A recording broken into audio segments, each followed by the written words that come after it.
I'll get to the sports stuff in a minute, but I wanted to start with the biggest news of Tuesday, which was Jimmy Kimmel's return to the air after a 5-day suspension, less than a week, for jokes he made in his monologue last week. For anybody who's been living under a rock and doesn't know how this all started, here's a joke that caused the ban. We hit some new lows over the weekend with the MAGA gang desperately trying to characterize this kid who murdered Charlie Kirk as anything other than one of them and doing everything they can to score political points from it. In between the finger pointing, there was grieving. On Friday, the White House flew the flags at half staff, which got some criticism. But on a human level, you can see how hard the president is taking this. My condolences on the loss of your friend Charlie Kirk. May I ask, sir, personally, how are you holding up over the last day and a half, sir? I think very good. And by the way, right there, you see all the trucks?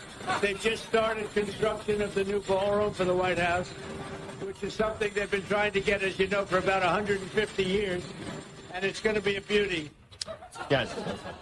He's at the fourth stage of grief, construction. Demolition, construction. This is not how an adult grieves the murder of someone he called a friend. This is how a 4-year-old mourns a goldfish, okay? That ruffled the feathers of America's right wing, including Trump-appointed FCC Chairman Brendan Carr and conservative broadcaster Sinclair and Nexstar, which led to ABC pulling the show off the air. Well, yesterday, on Monday, ABC lifted the suspension, though Sinclair and Nexstar refused to honor the reversal. And so tonight's episode of Jimmy Kimmel Live was perhaps the most anticipated late-night TV episode since probably David Letterman's finale, and before that, Conan O'Brien's crusade against NBC after they took The Tonight Show back from him and gave it back to Jay Leno.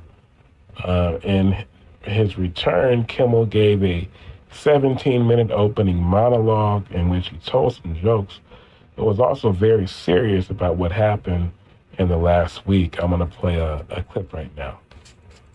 I don't think what I have to say is going to make much of a difference. If you like me, you like me. If you don't, you don't. I have no illusions about changing anyone's mind. But I do want to make something clear because it's important to me as a human, and that is you understand that it was never my intention to make light of the murder of a young man. I don't think there's anything funny about it.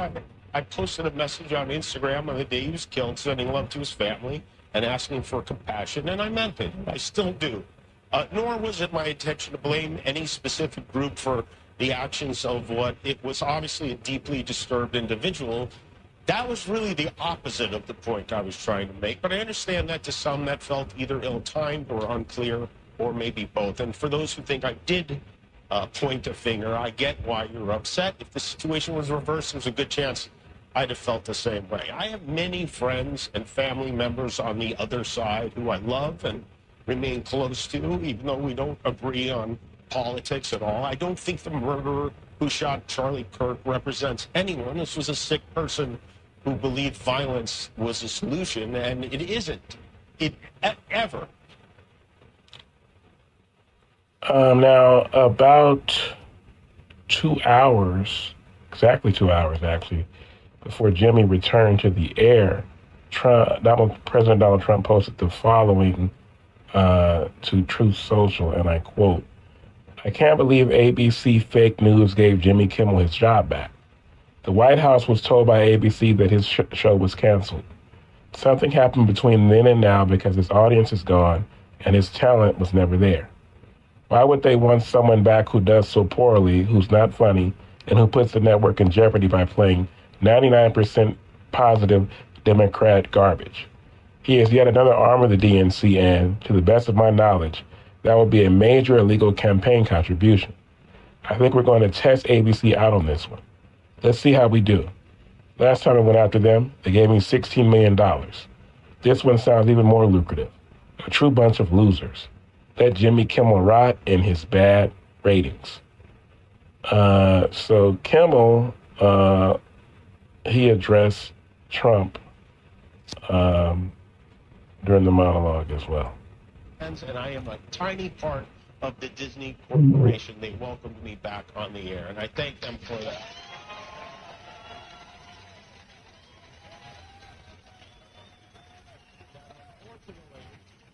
And I think unjustly, this puts them at risk. The President of the United States made it very clear he wants to see me and the hundreds of people who work here fired from our jobs. Our leader celebrates Americans losing their livelihoods because he can't take a joke.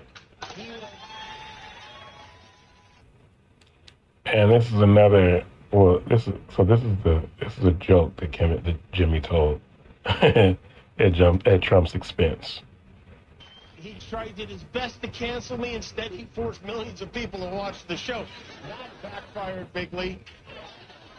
He might have to release the Epstein files to distract us from this now.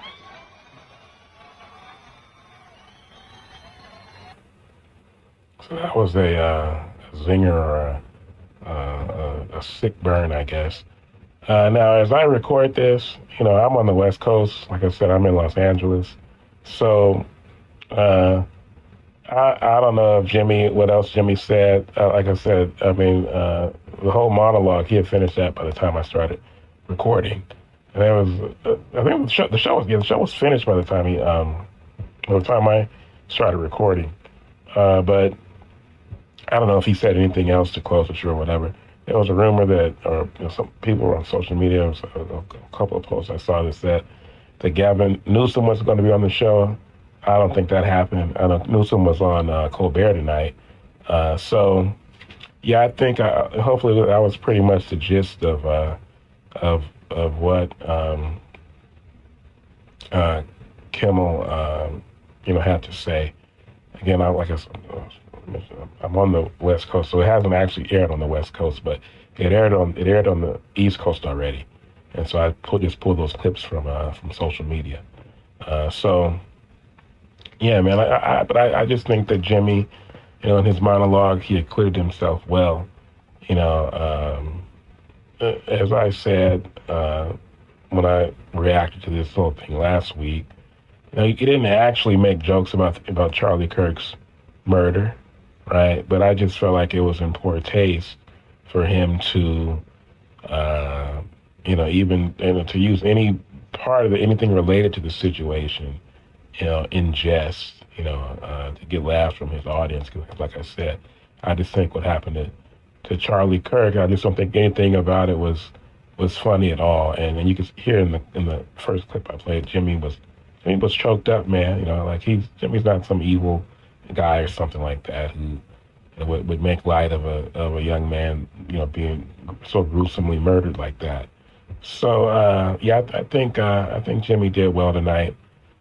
He came out, he made it clear, that like I said, he's not some sicko like some of these other people on the left who would make a joke about what happened to Charlie Kirk.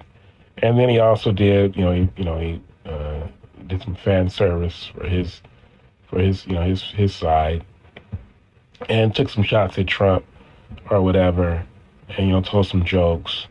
So, and now we just have, I really don't think much is going to change going forward. I think it's just going to be the same thing with Jimmy doing what he does, taking shots at Trump, and just hopefully it doesn't get this ugly again. And as I read this, the post from Trump, he teased a lawsuit. So we'll see what happens with that. But once again, man, just a very divisive time in America. It continues to be, and even more so now than ever.